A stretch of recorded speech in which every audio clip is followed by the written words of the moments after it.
Hi hello friends, ಹೇಗಿದ್ದೀರಾ? ಎಲ್ಲರೂ ಚೆನ್ನಾಗಿದ್ದೀರಾ ಅಂತ ಅನ್ಕೊತೀನಿ. ನಾನು ಸಹ ಚೆನ್ನಾಗಿದ್ದೀನಿ. ಫ್ರೆಂಡ್ಸ್, ನೋಡಿ, ನಾನು ದೋಸೆಗೆ ರುಬ್ಬಿಟ್ಟಿದ್ದೆ. ಎಷ್ಟು ಯಾವ ಥರ ಹಾಕಿದೆ ಅಂತ ನೋಡಿ. ತುಂಬ ಉಕ್ಕೋಗಿದೆ. ನಾನು ಇನ್ನೂ ಸ್ವಲ್ಪ ದೊಡ್ಡ ಪಾತ್ರೆಯಲ್ಲಿ ಇಡಬೇಕಾಗಿತ್ತು. ಈಗ ಇದನ್ನೆಲ್ಲ ಕ್ಲೀನ್ ಮಾಡಬೇಕು ಫ್ರೆಂಡ್ಸ್. ನೋಡ್ಬೋದು ಎಷ್ಟು ಚೆನ್ನಾಗಿ ಹುಳಿ ಬಂದಿದೆ ಅಂತ. ಯಾವಾಗಲೂ ಅಷ್ಟೇ ಫ್ರೆಂಡ್ಸ್, ನನಗೆ ನಾನು ಕೆಲವ್ರು ಹೇಳ್ತಾರೆ, ಅದೇನೋ ನಾನು ದೋಸೆ ಇಡ್ಲಿ ಮಾಡಿದ್ರೆ ಹುಳಿ ಬರಲ್ಲ, ದೋಸೆ ಹಿಟ್ಟು ಚೆನ್ನಾಗಿ ಬರಲ್ಲ, ಇಡ್ಲಿ ಹಿಟ್ಟು ಚೆನ್ನಾಗಿ ಬರಲ್ಲ ಅಂತ. ಆದರೆ ನಾನು ಮಾಡಿದಾಗೆಲ್ಲ ಚೆನ್ನಾಗಿ ಬರುತ್ತೆ. ನೋಡ್ತಾ ಇದ್ದೀರಲ್ಲ ನೀವೇನೆ, ನೋಡಿ ಯಾವ ಥರ ಆಗಿದೆ ಅಂತ. ಓಕೆ ಫ್ರೆಂಡ್ಸ್, ಇವಾಗ ಇದನ್ನೆಲ್ಲ ಕ್ಲೀನ್ ಮಾಡ್ಕೊಳ್ಳೋಣ. ಇದನ್ನೆಲ್ಲ ಕ್ಲೀನ್ ಮಾಡಿ ಅದನ್ನೆಲ್ಲ ತೆಗೆದು ಆ ತಟ್ಟೆನಲ್ಲಿರೋದನ್ನೆಲ್ಲ ನಾನು ಅದನ್ನೆಲ್ಲ ಏನು ಹಾಕಲ್ಲ, ಅದು ಬಿಸಾಡ್ತೀನಿ ಆ ಹಿಟ್ಟು. ಯಾಕೆಂದರೆ ಮುಚ್ಚಿಡೋದಿಲ್ವಲ್ಲ, ಹಾಗಾಗಿ ನೋಡ್ಬೋದು. ಈಗ ನಾನು ತಟ್ಟೆನಲ್ಲಿರೋದೆಲ್ಲ ತೆಗೆದು ಆ ಸುತ್ತ ಇರೋ ಪಾತ್ರೆನಲ್ಲಿರೋದೆಲ್ಲ ಕ್ಲೀನಾಗಿ ತೆಗ್ದಿದ್ದೀನಿ. ಈಗ ಅದಕ್ಕೆ ನಾವು ಮಸಾಲೆ ದೋಸೆ ಥರ ಬರೋದಕ್ಕೆ ಇಲ್ಲಿ 1 ಕಪ್ಪು ರವೆ, 1 ಕಪ್ಪು ಅಕ್ಕಿ ಹಸಿಟ್ಟು ಮತ್ತು 1 ಕಪ್ಪು 1 ಕಪ್ ಇಲ್ಲ, 2 ಟೇಬಲ್ ಸ್ಪೂನ್ ಅಷ್ಟು ಮೈದಾ ಹಾಕ್ಕೊತಾ ಇದ್ದೀನಿ. ನೋಡ್ಬೋದು, ಚೆನ್ನಾಗಿ ಮಿಕ್ಸ್ ಮಾಡ್ಕೊಂಡಿದ್ದೀನಿ. ಇವಾಗ ಈ ರವೆ ಮತ್ತು ಅಕ್ಕಿ ಹಸಿಟ್ಟು ಹಾಕ್ಕೊಂಡು ಮಿಕ್ಸ್ ಮಾಡ್ಕೊಳ್ಳೋಣ. ಅಕ್ಕಿ ಹಸಿಟ್ಟಾಗಲಿ ರವೆ ಆಗಲಿ, ಇದು ತುಂಬ ಹುಳಿ ಬಂದರೆ ಇದು ಹಾಕ್ಕೊಂಡ್ರೆ ಸ್ವಲ್ಪ ಬ್ಯಾಲೆನ್ಸ್, ನಮಗೆ ಹುಳಿ ಕಮ್ಮಿ ಆಗುತ್ತೆ. ಮತ್ತು ಮೈದಾ ಹಸಿಟ್ಟು ಸ್ವಲ್ಪ ಒಂದು 2 ಟೇಬಲ್ ಸ್ಪೂನ್ ಅಷ್ಟು ಮೈದಾ ಹಸಿಟ್ಟು ಹಾಕ್ಕೊತಾ ಇದ್ದೀನಿ. ಸ್ವಲ್ಪ ಸಕ್ಕರೆ ಹಾಕ್ಕೊತಾ ಇದ್ದೀನಿ. ಸಕ್ಕರೆ ಮತ್ತು ನಮ್ಮ ರುಚಿಗೆ ತಕ್ಕಷ್ಟು ಉಪ್ಪು. ಸಕ್ಕರೆ ಹಾಕೋದ್ರಿಂದ ಕಲರ್ ತುಂಬಾ ಚೆನ್ನಾಗಿ ಬರುತ್ತೆ ದೋಸೆದು. ಸೇಮ್ ನಾವು ಹೋಟೆಲಲ್ಲಿ ತಿಂತೀರಲ್ಲ ಫ್ರೆಂಡ್ಸ್, ಮಸಾಲೆ ದೋಸೆ ಅದೇ ಕಲರ್ ಬರುತ್ತೆ. ನೀವು ನಾನು ಮಾಡಿದಾಗ ನೋಡಿ ಅದು ಯಾವ ಕಲರ್ ಬರುತ್ತೆ ಅಂತ. ಇವಾಗ ಗಂಟಿಲ್ದಿದ್ದಂಗೆ ಚೆನ್ನಾಗಿ ಮಿಕ್ಸ್ ಮಾಡ್ಕೊಳ್ಳೋಣ.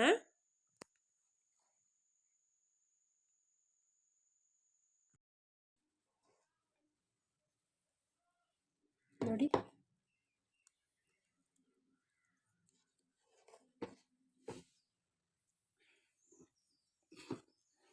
ಈಗ ಮಿಕ್ಸ್ ಮಾಡಿದ್ದಾಯಿತು ಫ್ರೆಂಡ್ಸ್. ಇವಾಗ ಸ್ಟವ್ ಮೇಲೆ ಒಂದು ತವ ಇಟ್ಟಿದ್ದೀನಿ. ನಾನು ಯಾವಾಗೂ ಅಷ್ಟೇ ದೋಸೆ ಮಾಡೋಕ್ಕೆ ಅದೆಲ್ಲ ಮಿಕ್ಸ್ ಮಾಡಿದ ತಕ್ಷಣ ಒಂದು ಸಲ ಟ್ರೈ ಮಾಡ್ತೀನಿ ಚೆನ್ನಾಗಿ ಬರುತ್ತಾ ಇಲ್ಲ ಅಂತ. ಅದೇನೋ ನನಗೊಂದೊಂದು ಅಭ್ಯಾಸ ಹೋಗ್ಬಿಟ್ಟಿದೆ.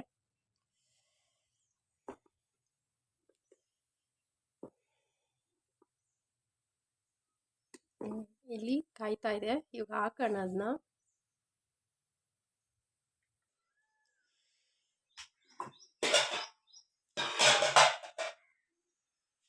ಫಸ್ಟಿಗೆ ನೀರು ತಿನ್ನಿಸ್ಕೊತೀನಿ. ಒಂದು ಬಟ್ಟೆ ತಗೊಂಡು ಒರೆಸ್ಕೊಂಡ್ಬಿಡ್ತೀನಿ.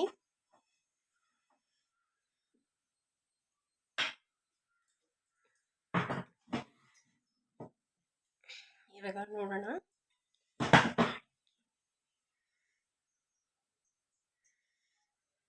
ಅದಿನ್ನೂ ಸ್ವಲ್ಪ ಕರಗಬೇಕು ಫ್ರೆಂಡ್ಸ್.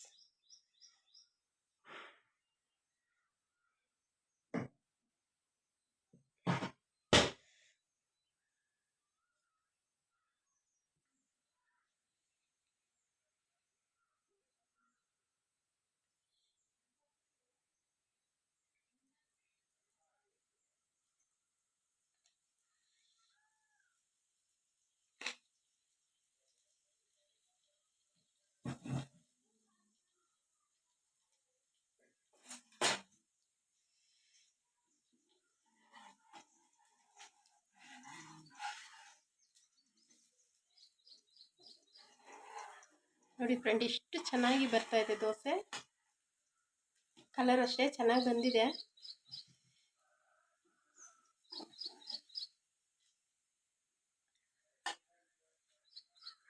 ಬಿಸಿ.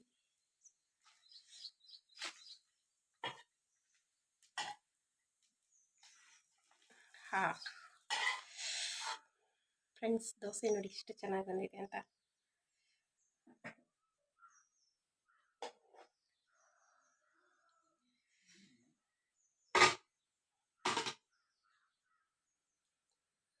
ಮತ್ತೊಂದು ಹಾಗೆ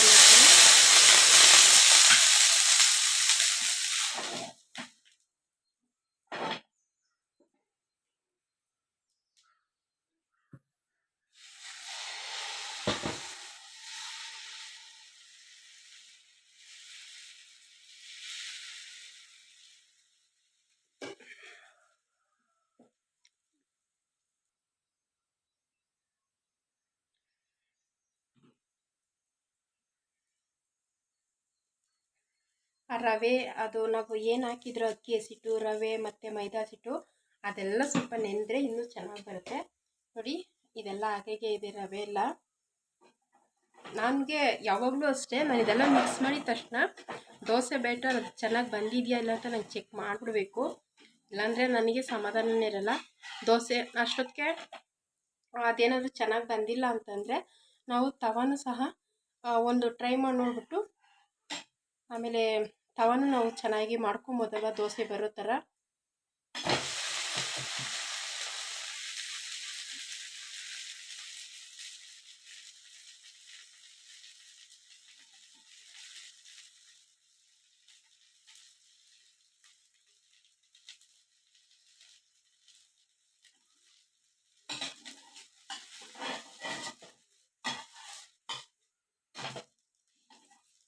ನೋಡಿದ್ರಲ್ಲ ಫ್ರೆಂಡ್ಸ್, ದೋಸೆ ಎಷ್ಟು ಚೆನ್ನಾಗಿದೆ. ನಾವು ಯಾವ ಥರ ದೋಸೆ ಆದರೂ ಮಾಡ್ಕೊಬೋದು.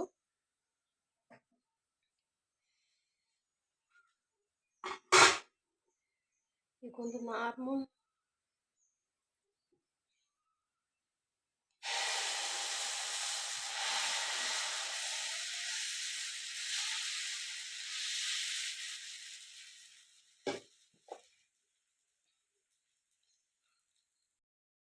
ನಾನು ದಾವಣಗೆರೆ ಬೆಣ್ಣೆ ದೋಸೆ ಮಾಡಿ ಮತ್ತು ಆ ದಾವಣಗೆರೆ ಕಡೆ ಆಲೂಗಡ್ಡೆ ಪಲ್ಯ ಮಾಡಿ ಚಟ್ನಿ ಮಾಡ್ತಾರಲ್ಲ ಅದೇ ಥರನೇ ಮಾಡೋಣ ಅಂತ ಅಂದ್ಬಿಟ್ಟು ಫಸ್ಟು ಒಂದು ಕುಕ್ಕರ್ಗೆ ಆಲೂಗಡ್ಡೆ ಬೇಯಿಸ್ಕೊಂಡಿದ್ದೀನಿ.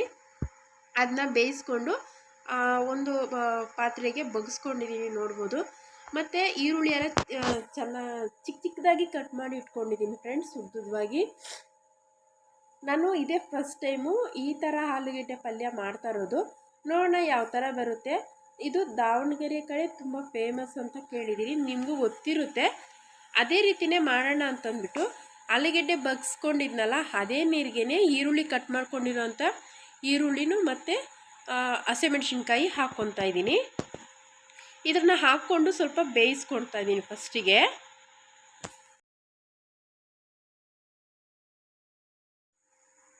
ಇದಕ್ಕೆ ಸ್ವಲ್ಪ ಹಾಗೆ ಉಪ್ಪು ಸಹ ಹಾಕ್ಕೊತಾ ಇದ್ದೀನಿ. ಇದು ಒಂದು ಸ್ವಲ್ಪ ಕುದ್ರೆ ಸಾಕು, ಹಸಿಮೆಣ್ಸಿನ್ಕಾಯಿ ಎಲ್ಲ ಬೇಯುತ್ತಲ್ಲ ಅಷ್ಟರಲ್ಲಿ ಸ್ವಲ್ಪ ಕುದ್ರೆ ನೋಡಿ ಈ ಥರ ಕುದಿಸ್ಕೊಂಡು ಹಸಿಮೆಣ್ಸಿನ್ಕಾಯಿ ಎಲ್ಲ ಬೆಂದಿರುತ್ತೆ ಮತ್ತು ಈರುಳ್ಳಿನೂ ಸಹ ಬೆಂದಿರುತ್ತೆ. ತುಂಬ ಸಿಂಪಲ್, ಇದು ತುಂಬ ಈಸಿಯಾಗೂ ಸಹ ಮಾಡ್ಕೊಬೋದು. ಆದರೆ ಒಬ್ಬೊಬ್ಬರಿಗೆ ಸೆಟ್ ಆಗೋದಿಲ್ಲ. ನಾವು ಆ ಕಡೆ ಬೆಣ್ಣೆ ದಾವಣಗೆರೆ ಕಡೆ ಹೋಗಿದ್ದರೆ ತಿಂದು ಟೇಸ್ಟ್ ಮಾಡಿರೋರಿಗೆ ಅವ್ರಿಗೆ ಇದು ಟೇಸ್ಟ್ ಏನು ಅಂತ ಗೊತ್ತಾಗುತ್ತೆ. ಇವಾಗ ನಾನು ಈರುಳ್ಳಿ ಹಸಿಮೆಣ್ಸಿನ್ಕಾಯಿ ಎಲ್ಲ ಬೇಯಿಸಿದಾದ್ಮೇಲೆ ಆಲೂಗೆಡ್ಡೆ ಪಲ್ಯಕ್ಕೆ ಒಂದು ಬಾಣಲಿ ಇಟ್ಕೊಂಡು ಅದಕ್ಕೆ ಸ್ವಲ್ಪ ಎಣ್ಣೆ ಹಾಕ್ಕೊಂಡು ಈಗ ನಾನು ಬೇಯಿಸಿ ಇಟ್ಕೊಂಡಿರೋಂಥ ಆಲೂಗೆಡ್ಡೆನ ಹಾಕ್ಕೊತಾ ಇದ್ದೀನಿ. ಕಮೆಂಟ್ ಮಾಡಿ ಇದೇ ರೀತಿಯೇ ದಾವಣಗೆರೆ ಕಡೆ ಮಾಡ್ತಾರ ಪಲ್ಯ ಅಂತ. ನಾನು ಇದೇ ಫಸ್ಟ್ ಟೈಮು ಮಾಡಿದ್ದು, ನಾನು ಸಹ ಒಬ್ಬರನ್ನ ಕೇಳಿ ಮಾಡಿದ್ದೀನಿ ಫ್ರೆಂಡ್ಸ್. ದಾವಣಗೆರೆ ಕಡೆ ಇರೋ ಅಂಥವ್ರನ್ನೇ ಕೇಳಿಬಿಟ್ಟು ಅವರು ಹೇಳ್ಕೊಟ್ಟಿದ್ದು ಇದೇ ಥರನೇ, ಅದಕ್ಕೆ ಅದೇ ಥರನೇ ತೋರಿಸ್ತಾ ಇದ್ದೀನಿ. ಇವಾಗ ಈರುಳ್ಳಿ ಹಾಕ್ಕೊಂಡು ಆಲೂಗೆಡ್ಡೆಗೆ ಸ್ವಲ್ಪ ಚೆನ್ನಾಗಿ ಫ್ರೈ ಮಾಡಿಕೊಂಡು ಸ್ವಲ್ಪ ಉಪ್ಪು ಹಾಕ್ಕೊತಾ ಇದ್ದೀನಿ. ಉಪ್ಪು ಹಾಕ್ಕೊಂಡು ಚೆನ್ನಾಗಿ ಫ್ರೈ ಮಾಡಿಕೊಂಡು ಇವಾಗ ನಾವು ಆಲೂಗೆಡ್ಡೆ ಪಲ್ಯ ರೆಡಿಯಾಗಿದೆ. ಇವಾಗ ಚಟ್ನಿ ನೋಡೋಣ. ಚಟ್ನಿಗೆ ಫಸ್ಟಿಗೆ ನಾನಿಲ್ಲಿ ಸ್ವಲ್ಪ ಕೊಬ್ಬರಿ ಮತ್ತು ಉಪ್ಪು, ಒಂದು ಏಲಕ್ಕಿ, ಒಂದೇ ಒಂದು ಲವಂಗ, ಬೇಯಿಸಿಟ್ಕೊಂಡಿರೋಂಥ ಹಸಿಮೆಣ್ಸಿನ್ಕಾಯಿ ಮತ್ತು ಸ್ವಲ್ಪ ಉಪ್ಪು, ಇದಿಷ್ಟು ಹಾಕ್ಕೊಂಡು ಇದಿಷ್ಟು ಚಟ್ನಿಗೆ ನನಗೂ ಗೊತ್ತಿಲ್ಲ ಯಾವ ಥರ ಇದೆ ಇದು ಟೇಸ್ಟು ಅಂತ. ನಾನು ಇದೇ ಥರ ಫಸ್ಟ್ ಇದೇ ಮಾಡಿ ಇರೋದು. ಇವಾಗ ಇದಿಷ್ಟು ರುಬ್ಕೊಂಬರೋಣ. ನುಣ್ಣಿಗೆ ರುಬ್ಕೊಂಬಂದು ಇಲ್ಲಿ ನಾನು ದೋಸೆ ಮಾಡ್ಕೊತಾ ಇದ್ದೀನಿ ನೋಡ್ಬೋದು. ದೋಸೆ ಮಾತ್ರ ನನಗೆ ತುಂಬಾ ಇಷ್ಟ ಆಯಿತು. ಸೇಮ್ ನಾವು ಮಾಡೋ ಥರ ದೋಸೆನೇ, ಆದರೆ ನಾನು ಇದಕ್ಕೆ ಬೆಣ್ಣೆ ಹಾಕಿಲ್ಲ, ನಾರ್ಮಲ್ಲು ಎಣ್ಣೆನೇ ಹಾಕಿರೋದು. ನೀವು ಬೆಣ್ಣೆ ಬೇಕಾದರೆ ಹಾಕ್ಕೊಬೋದು. ನನಗೆ ಬೆಣ್ಣೆ ಮನೆಯಲ್ಲಿ ಇರಲಿಲ್ಲ, ಹಾಗಾಗಿ ನಾನು ಎಣ್ಣೆನೇ ಹಾಕ್ಕೊಂಡೆ. ನಾವು ಇಷ್ಟ ಆದಮೇಲೆ ನನಗೆ ಬೆಣ್ಣೆ ದೋಸೆ ನಮ್ಮ ಯಜಮಾನ್ರಿಗೆ ಫಸ್ಟ್ ಟೈಮ್ ನಮ್ಮ ಯಜಮಾನ್ರಿಗೆ ತಿಂದಿದ್ದು ಸುಮಾರಾಗಿದೆ ಅಂತಂದರು. ನನಗೇನು ಅಷ್ಟೊಂದು ಇಷ್ಟ ಆಗಿಲ್ಲ, ಯಾಕೆಂತಂದರೆ ನನಗೆ ನಮ್ಮ ಕಡೆ ಮಾಡೋ ಆಲೂಗೆಡ್ಡೆ ಪಲ್ಯನೇ ಚೆನ್ನಾಗಿರುತ್ತೆ ದೋಸೆಗೆ. ಇದೇ ಫಸ್ಟ್ ಟೈಮ್ ಅಲ್ವಾ. ಸರಿ, ಇದೆಲ್ಲ ತಿಂದಾದ್ಮೇಲೆ ಮತ್ತೆ ಅಣಬೆ ಬಿಡ್ಬೋದು. ನಮ್ಮ ಯಜಮಾನ್ರು ನಮ್ಮ ಹೊಲದ ಕಡೆ ಹೋದಾಗ ಅಣಬೆ ಸಿಕ್ತು ಅಂತ ಅಣಬೆ ಕಿತ್ಕೊಂಡ್ಬಂದಿದ್ದಾರೆ. ಆದರೆ ಹರ್ಲೋಗಿತ್ತು ನೋಡ್ಬೋದು. ಎರಡೆರಡು ಸಿಗುತ್ತೆ ಫ್ರೆಂಡ್ಸ್, ಯಾವಾಗಲೂ ಅಷ್ಟೇ ಎರಡೆರಡೇ ಸಿಗುತ್ತೆ. ಹಾಗೆ ನಾನು ಇದನ್ನ ಇನ್ನೂ ಸಿಗುತ್ತೇನೋ ಅಂತಂದ್ಬಿಟ್ಟು ನಮ್ಮ ಯಜಮಾನರನ್ನ ಕೇಳಿದೆ, ಬಾ ಹೋಗೋಣ ಅಂತ. ಅವರು ಇನ್ನೊಂದು ಸರಿ ಯಾರು ಹೋಗ್ತಾರೆ ಅಷ್ಟು ದೂರ ಅಂತಂದರು. ಇಲ್ಲ ಬಾ ಅಂತ ಕರೆದು ಇವಾಗ ನೋಡಿ ಅವ್ರನ್ನ ಫೋರ್ಸ್ ಮಾಡ್ತಾಯಿದ್ದೀನಿ ಬನ್ನಿ ಕರ್ಕೊಂಡು ಹೋಗೋಕ್ಕೆ. ಅವ್ರು ನನ್ನ ಕೈಲಿ ಆಗಲ್ಲ ಅಂತಿದ್ದಾರೆ. ನಾನು ಒಂದು ಸರಿ ಹೋಗಿ ನೋಡ್ಕೊಂಬರೋಣ ಬಾ, ಇನ್ನೂ ಸಿಗ್ಬೋದು, ನೀನು ಕಿತ್ತಿರೋ ಜಾಗದಲ್ಲಿ ಇನ್ನೂ ಇರುತ್ತೆ, ನೀನು ಸರಿಯಾಗಿ ನೋಡಿರಲ್ಲ ಅಂತ ಅಂದ್ಬಿಟ್ಟು ಅವ್ರನ್ನ ಬಲವಂತ ಮಾಡಿ ಕರ್ಕೊಂಡೋದೆ. ಮತ್ತು ಗೇಟಿಗೆ ಬೀಗನೂ ಸಹ ಹಾಕ್ಕೊಂಡು ಹೋಗ್ತಾಯಿದ್ದೀರಿ. ನೋಡೋಣ ಫ್ರೆಂಡ್ಸ್ ಸಿಗುತ್ತಾ ಇಲ್ಲೋ ಅಂತ. ನಮ್ಮ ಯಜಮಾನರು ಬೇಡ ಬಾ ಸಿಗಲ್ಲ, ಸುಮ್ಮನೆ ಅಷ್ಟು ದೂರ ಯಾಕೆ ನಡೆದು ಕಾಲೆಲ್ಲ ನೋವಿಸ್ಕೊತೀಯ ಅಂದರು. ಇಲ್ಲ ಬಾ ಅಂತ ಕರ್ಕೊಂಡು ಹೋಗ್ತಾಯಿದ್ದೀನಿ. ನನ್ನ ಪುಣ್ಯಕ್ಕೆ ಏನಂದರೆ ಬಿಸಿಲಿರಲಿಲ್ಲ, ಮೋಡ ಆಗಿತ್ತು. ಸೊ ನನಗೂ ಹೋಗಬೇಕಾದ್ರೆ ಅಷ್ಟೊಂದು ಟಯರ್ಡ್ ಏನೂ ಆಗಿಲ್ಲ. ನೋಡ್ಬೋದು ಹೋಗ್ತಾ ಇದ್ದೀರಿ. ನನಗೆ ಹೋದ ಸರಿ ಇಲ್ಲೇ ಫ್ರೆಂಡ್ಸ್ ಸಿಕ್ಕಿದ್ದು ಅಣಬೆ, ಅದರ ವಿಡಿಯೋ ಸಹ ಇದೆ, ನೀವು ಬೇಕಾದರೆ ನೋಡ್ಬೋದು. ಇಲ್ಲೇ ಸಿಗಿತ್ತು ನನಗೆ ಅಣಬೆ. ಇಲ್ಲಿ ಚೇಪೆಕಾಯಿ ಸಿಕ್ತು ಅಂತ ನಮ್ಮ ಯಜಮಾನರು ಚೇಪೆಕಾಯಿ ಕಿತ್ಕೊತಾ ಇದ್ದಾರೆ. ನನಗೆ ಅದೇನೋ ಗೊತ್ತಿಲ್ಲ ಫ್ರೆಂಡ್ಸ್, ನನಗೆ ಚೇಪೆಕಾಯಿ ತಿಂದರೆ ಆಗಲ್ಲ, ತುಂಬಾ ಕೆಮ್ಮು ಆಗುತ್ತೆ ಅಂತ ಅಂದ್ಕೊತೀನಿ.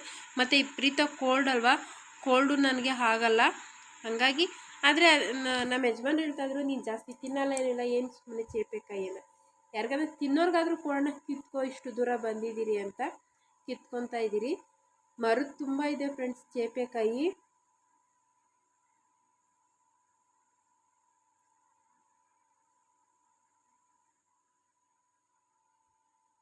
ನೋಡಿ ಇದು ಎಷ್ಟು ಹಣ್ಣಾಗಿದೆ, ಎಷ್ಟು ಚೆನ್ನಾಗಿದೆ ಅಂತ. ಆದರೆ ನಾನು ಒಂದು ತಿಂದಿಲ್ಲ, ಎಲ್ಲ ನಮ್ಮ ಯಜಮಾನ್ರೇ ತಿನ್ಕೊಂಡ್ರು. ನನಗೆ ಇಷ್ಟನೇ ಚೇಪೆಕಾಯಿ ಅಂದರೆ, ಆದರೆ ನನಗೆ ಅದು ತುಂಬ ಕೋಲ್ಡು ಮತ್ತು ಕೆಮ್ಮು ಬಂದರೆ ಅಂತೂ ನನಗಂತೂ ನಿಜವಾಗ್ಲೂ ಕೆಮ್ಮು ಅಂದರೆ ತಡ್ಕೊಳಕ್ಕಾಗಲ್ಲ, ಅಷ್ಟು ಕೆಮ್ಮು ಬರುತ್ತೆ. ವೀಸಿಂಗ್ ಪ್ರಾಬ್ಲಮ್ ಬೇರೆ ಇದೆಯಲ್ಲ ಫ್ರೆಂಡ್ಸ್ ನನಗೆ, ಹಂಗಾಗಿ ನಾನು ಚೇಪೆಕಾಯಿ ತಿನ್ನಲ್ಲ.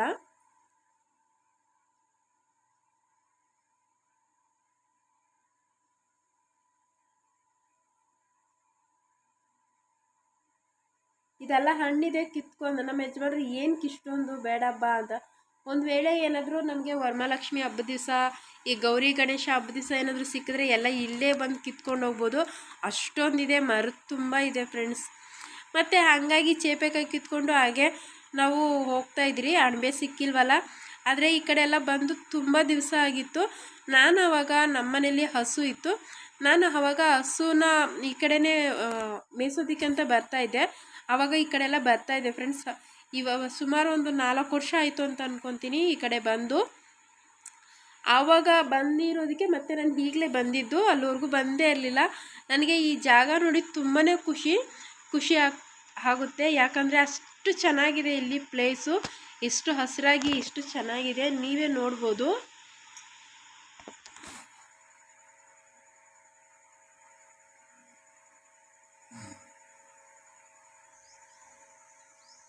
ಫ್ರೆಂಡ್ಸ್ ಇಷ್ಟು ಚೆನ್ನಾಗಿದೆಯಲ್ಲ ಈ ಕಡೆ ಎಲ್ಲ, ತುಂಬಾ ಚೆನ್ನಾಗಿ ಕಾಣಿಸ್ತದೆ ಫ್ರೆಂಡ್ಸ್. ತುಂಬ ದಿವಸ ಆಯಿತು ನಾನು ಈ ಕಡೆ ಎಲ್ಲ ಬಂದು.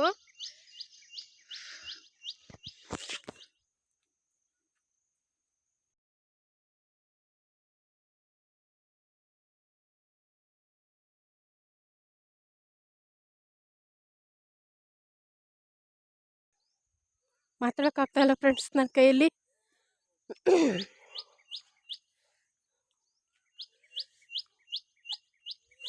ನೋಡಿ ಫ್ರೆಂಡ್ಸ್ ಎಷ್ಟು ಚೆನ್ನಾಗಿದೆ ಜಾಗ, ಇಲ್ಲಿ ಎಷ್ಟು ಹಸಿರಾಗಿ ಯಾವ ಥರ ಕಾಣಿಸ್ತದೆ.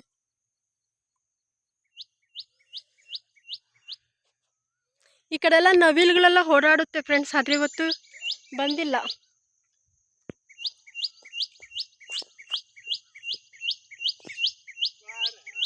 ಬಾ ಹಿಂಗೆ, ಇಲ್ಲಿ ಹಿಂಗೆ ಬಾ, ಹಿಂಗೆ ಇನ್ನಿಷ್ಟು ದೂರ ಬಂದಿದೆ ಅಷ್ಟು. ನಮ್ಮ ಯಜಮಾನ್ರು ನನಗೆ ಕಾಲು ನೋವ್ತಾ ಇದೆ, ನಿನಗೆ ಕಾಲು ನೋವ್ತಾ ಇಲ್ಲ ಅಂತ ಹೇಳ್ತಾಯಿದ್ರು. ಆದರೂ ಬಾ ಹೋಗೋಣ ಅಂತ ಕರ್ಕೊಂಡು ಹೋಗ್ತಾಯಿದ್ದೀನಿ. ಇಲ್ಲಿ ಇರೋವ್ರಿಗೆ ಯಾರಿಗೂ ಏನೂ ಅನಿಸಲ್ಲ ಫ್ರೆಂಡ್ಸ್ ಈ ಪ್ಲೇಸ್ ನೋಡಿ, ಆದರೆ ನನಗಂತೂ ತುಂಬಾ ಇಷ್ಟ. ಈ ಜಾಗ ಎಲ್ಲ ನೋಡಿದ್ರೆ ಇನ್ನು ಸಿಟಿನಲ್ಲಿರೋರಿಗೆ ಇನ್ನೂ ಎಷ್ಟು ಇಷ್ಟ ಆಗುತ್ತೆ ಗೊತ್ತಾ. ಇಲ್ಲಿ ಅಷ್ಟು ಚೆನ್ನಾಗಿರುತ್ತೆ, ಅಂದರೆ ಸ್ವಲ್ಪ ಭಯ ಆಗುತ್ತೆ ಇಲ್ಲೆಲ್ಲ ಓಡಾಡೋದಕ್ಕೆ, ಒಬ್ಬೊಬ್ಬರೇ ಓಡಾಡೋದಕ್ಕೆ. ಯಾಕಂತಂದರೆ ಸ್ವಲ್ಪ ಭಯಂಕರವಾಗಿರುವಂಥ ಜಾಗನೇ ಅಂತಲೇ ಹೇಳ್ಬೋದು. ಒಬ್ಬೊಬ್ಬರೆಲ್ಲ ಜಾಸ್ತಿ ಈ ಕಡೆ ಬರೋದಕ್ಕಾಗಲ್ಲ. ಈ ಹಸು ಮೇಯಿಸೋರು ಕುರಿಗಳು ಮೇಯಿಸೋರೆಲ್ಲ ಓಡಾಡ್ತಾ ಇರ್ತಾರೆ, ಆದರೆ ಅಪರೂಪ ನೋಡ್ಬೋದು ನೀವೇನೆ ಯಾರೂ ಇಲ್ಲ ಈ ಕಡೆ ಎಲ್ಲ. ನಾನು ಅವಾಗ ನಾವು ಮಧ್ಯಾಹ್ನ ಮೇಲೆ ಯಾರಾದರೂ ಬಂದರೆ ಜೊತೆಯಲ್ಲಿ ಚೆನ್ನಾಗಿ ಈ ಕಡೆ ಎಲ್ಲ ಓಡಾಡ್ಕೊಂಡು ಬರ್ಬೋದು.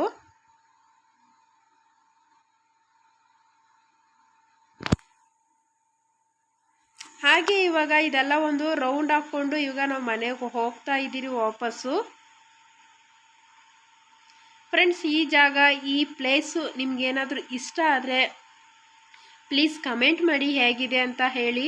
ನನಗಂತೂ ತುಂಬಾ ಇಷ್ಟ. ನಾನು ನಮ್ಮೂರಲ್ಲೇ ಇದ್ರೂ ಸಹ ನಾನು ಈ ಕಡೆ ಜಾಸ್ತಿ ಎಲ್ಲ ಈ ಕಡೆ ಬರೋದಿಲ್ಲ, ತುಂಬಾ ಅಪರೂಪ ಅಂತಲೇ ಹೇಳ್ಬೋದು. ಆಗಲೇ ಹೇಳ್ದಂಗೆ ಇದು ಇಲ್ಲಿ ಕಡೆ ಬಂದು ಒಂದು 4 ವರ್ಷ ಆಯಿತು ಅಂತಲೇ ಹೇಳ್ಬೋದು ಫ್ರೆಂಡ್ಸ್. ಆವಾಗ ಬಂದು ಹೋಗಿರೋದಕ್ಕೆ ಮತ್ತೆ ನಾನು ಈಗಲೇ ಬಂದಿರೋದು.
ಇಷ್ಟಾದಮೇಲೆ ವಾಪಸ್ ಮನೆಗೆ ಹೋಗ್ತಾ ಇದ್ದೀರಿ ಫ್ರೆಂಡ್ಸ್. ಹಾಳೆಣಬೆ ಅಂತೂ ಒಂದು ಸಿಕ್ಕಿಲ್ಲ. ಆಮೇಲೆ ಮನೆಗೆ ಹೋಗಿ ಮತ್ತೆ ನಾನು ಸಂಜೆ ಸಿಕ್ಕಿರೋಂಥ ಹಾಳೆಣಬೆನೇ ಸಾಂಬಾರು ಮಾಡಿದ್ದೀನಿ, ನೋಡ್ಬೋದು.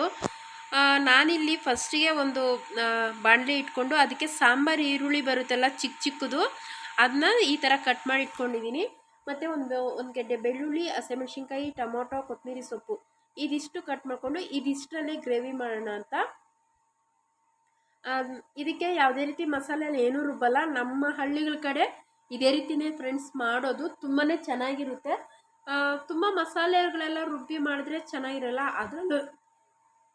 ಅದರಲ್ಲೂ ಬೇರೆ ಸ್ವಲ್ಪನೇ ಇದೆಯಲ್ಲ, ಹಂಗಾಗಿ ನಾನು ಈ ಥರ ಮಾಡ್ತಾಯಿದ್ದೀನಿ ನೋಡಿ. ಇವಾಗ ಸ್ವಲ್ಪ ಎಣ್ಣೆ ಹಾಕಿ ಅದಕ್ಕೆ ಸಾಸಿವೆ ಹಾಕ್ಕೊಂಡು ಆ ಸಾಸಿವೆ ಸ್ವಲ್ಪ ಚಿಟ್ಪಟ ಅಂದಾದ್ಮೇಲೆ ಈಗ ಈರುಳ್ಳಿ ಹಾಕಿ ಫ್ರೈ ಮಾಡ್ಕೊತಾ ಇದ್ದೀನಿ. ಮತ್ತು ಹಸಿಮೆಣ್ಸಿನ್ಕಾಯಿ ಹಾಕಿ ಫ್ರೈ ಮಾಡ್ಕೊತಾ ಇದ್ದೀನಿ. ನಮ್ಮ ಖಾರಕ್ಕೆ ಎಷ್ಟು ಬೇಕೋ ಅಷ್ಟು ಹಾಕ್ಕೊಂಡು ಫ್ರೈ ಮಾಡಿ ಟೊಮೊಟೊನೂ ಸಹ ಹಾಕ್ಕೊತಾ ಇದ್ದೀನಿ. ಈ ಟೊಮೊಟೊ ಎಲ್ಲ ಚೆನ್ನಾಗಿ ಫ್ರೈ ಮಾಡ್ಕೊಂಡಿದ್ದಾದಮೇಲೆ ಸ್ವಲ್ಪ ಅರಿಶಿನ ಮತ್ತು ಉಪ್ಪು ಇವೆರಡು ಹಾಕ್ಕೊಂಡ್ರೆ ಟೊಮೊಟೊ ಬೇಗ ಬೇಯುತ್ತೆ ಅಲ್ವಾ, ಹಾಕ್ಕೊಂಡು ಫ್ರೈ ಮಾಡ್ಕೊತಾ ಇದ್ದೀನಿ. ಇವಾಗ ಅದೆಲ್ಲ ಚೆನ್ನಾಗಿ ಫ್ರೈ ಆದಮೇಲೆ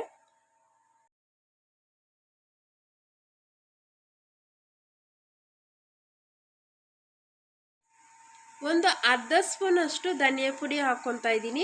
ಇದಕ್ಕೆ ಧನಿಯಾ ಪುಡಿ ಬಿಟ್ಟು ಬೇರೆ ಏನು ಹಾಕೋದೇನು ಬೇಡ. ಗರಂ ಮಸಾಲ ಆಗಿ ಶುಂಠಿ ಬೆಳ್ಳುಳ್ಳಿ ಪೇಸ್ಟು ಇದೆಲ್ಲ ಏನು ಬೇಡ, ಇದು ಹಾಗೆ ಮಾಡಿದ್ರೇ ಚೆನ್ನಾಗಿರುತ್ತೆ ಫ್ರೆಂಡ್ಸ್. ಇವಾಗ ಧನಿಯಾ ಪುಡಿ ಹಾಕಿ ಸ್ವಲ್ಪ ನೀರು ಸಹ ಹಾಕ್ಕೊತಾ ಇದ್ದೀನಿ. ನಮಗೆ ನೀರು ಎಷ್ಟು ತಿಕ್ನೆಸ್ ಬೇಕೋ ಅದನ್ನ ನೋಡಿ ಹಾಕ್ಕೊಳ್ಬೇಕು. ಇವಾಗ ನಾನು ನೀರು ಸ್ವಲ್ಪ ಹಾಕ್ಕೊಂಡು ಅದು ಒಂದು ಕುದಿ ಬರೋ ಅಷ್ಟರಲ್ಲಿ ಇವಾಗ ಅಣಬೆ ಕ್ಲೀನ್ ಮಾಡಿ ಇಟ್ಕೊಂಡಿದ್ದೆ, ಅಣಬೆನೂ ಸಹ ಕೊತ್ತಂಬರಿ ಸೊಪ್ಪು ಹಾಕ್ಕೊತಾ ಇದ್ದೀನಿ. ಅಣಬೆ ಏನು ಜಾಸ್ತಿ ಬೇಯೋ ಅಷ್ಟು ಇಲ್ವಲ್ಲ, ಹಂಗಾಗಿ ಇವಾಗ ಇದನ್ನು ಸ್ವಲ್ಪ ಹೊತ್ತು ಮುಚ್ಚಿಟ್ಬಿಡ್ತೀನಿ. ಸ್ವಲ್ಪ ಹೊತ್ತು ಮುಚ್ಚಿಟ್ರೆ ಈ ನಮ್ಮ ಅಣಬೆ ಸಾರು ರೆಡಿ ಆಗುತ್ತೆ. ಓಕೆ ಫ್ರೆಂಡ್ಸ್, ನಿಮಗೆ ಈ ವಿಡಿಯೋ ಇಷ್ಟ ಆಗುತ್ತೆ ಅಂತ ಅಂದ್ಕೊಂಡಿದ್ದೀನಿ. ಇಷ್ಟ ಆದರೆ ಪ್ಲೀಸ್ ಒಂದು ಲೈಕ್ ಮಾಡಿ, ಶೇರ್ ಮಾಡಿ, ಕಮೆಂಟ್ ಮಾಡಿ. ಹಾಗೆ ಯಾರೆಲ್ಲ ನನ್ನ ವಿಡಿಯೋಸ್ ನೋಡ್ತಾರೋ ತುಂಬ ಧನ್ಯವಾದ ಹೇಳ್ತಾ ಈ ವಿಡಿಯೋ ಇಲ್ಲಿಗೆ